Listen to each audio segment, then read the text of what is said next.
Hi, I'm Dr. Gary Gruber. Welcome to a new office talk. Today's question is, what is the best treatment to cure my chronic Lyme disease? Lyme disease is typically associated with a bacterial infection from a tick bite. Most people do not even notice the tick bite or a rash.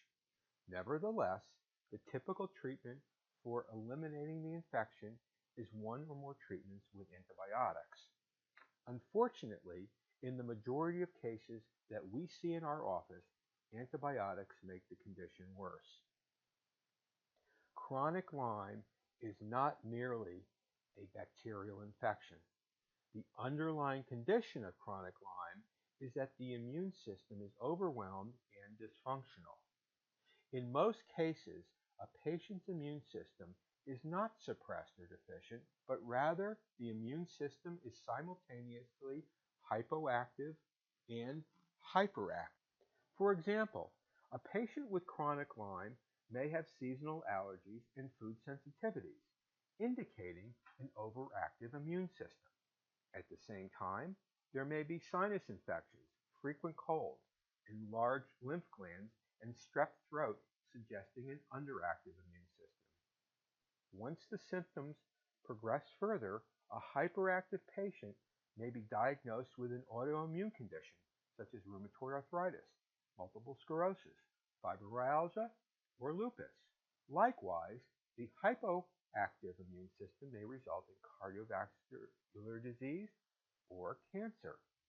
Yet the two most important questions that you can ask are, what can I do that will change and improve my health? And what is the cause of all this immune system dysfunction?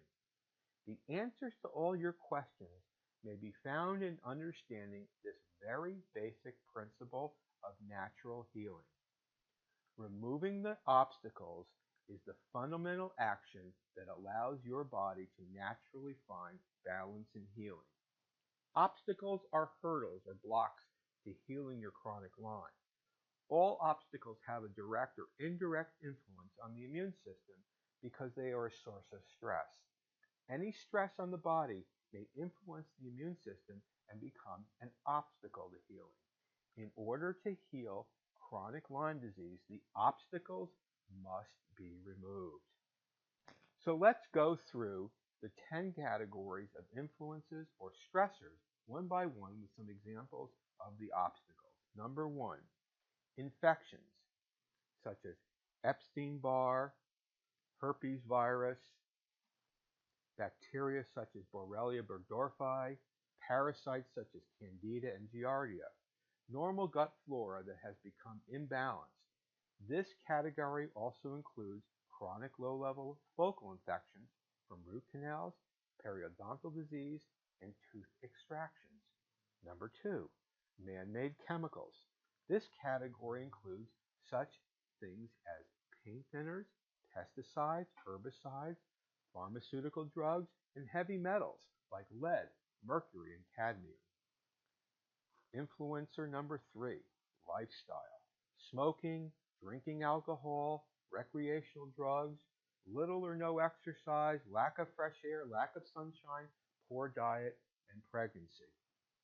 Number 4, physical structure.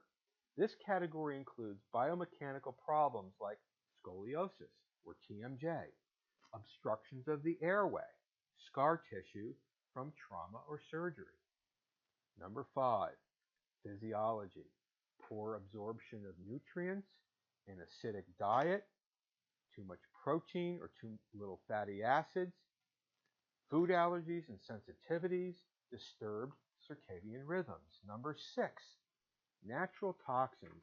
This category includes toxins that are produced and released by some very common molds and funguses.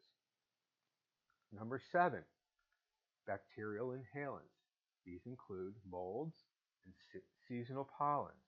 Number 8, physical phenomenon such as electromagnetic fields, microwaves, and ionizing radiation.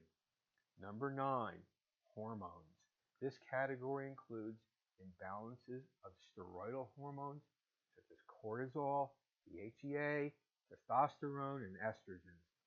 Multiple stressors also suppress thyroid hormone, the regulator of metabolism. And lastly, number 10, emotional spiritual. There is substantial clinical evidence that this category is the most important contributor to chronic Lyme. Post-traumatic stress disorder, unconscious guilt, conflicts, experiential stress. How are you with the world? Angry versus forgiving, fearful versus letting go. Obstacle to, Obstacles to healing may be directly influencing the balance of your immune system, or they may be influencing your health in some other way and directly stressing your health by creating a total load. It is never just one stressor, but a combination. In some cases, a few stressors may influence other stressors that creates what seems to be a never-ending cycle.